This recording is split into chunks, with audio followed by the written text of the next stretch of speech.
Several months of endless terror attacks and a growing international frustration with the Israeli-Palestinian diplomatic stalemate gave the U.S. ambassador to the UN, Samantha Power, plenty to discuss as she arrived on a 4-day visit in the region.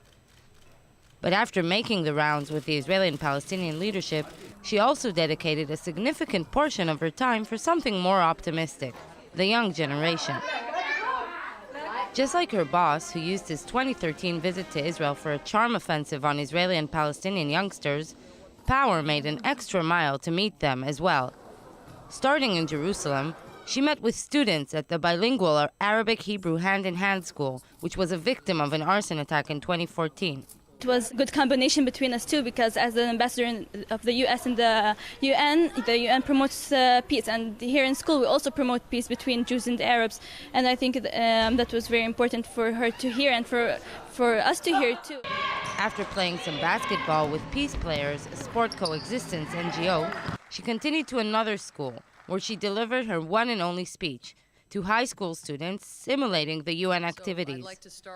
Admitting the United Nations is far from perfect, Power called on the many diplomats to change the anti-Israel bias on Turtle Bay. When we see bias, injustice, or the continuation of strife within the United Nations, it is not because the UN created all of this. It is because the UN gathers governments and gathers problems. And being in the UN doesn't change the biases of those governments or doesn't change the approach of those governments to those problems.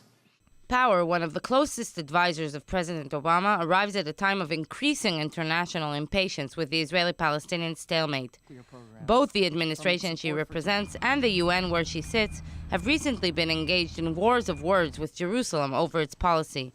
But her visit is designed to stress the strength of bilateral relations. Vice President Joe Biden will be arriving in 2 weeks' time with the same message. Despite disagreements, Washington still has Jerusalem's back.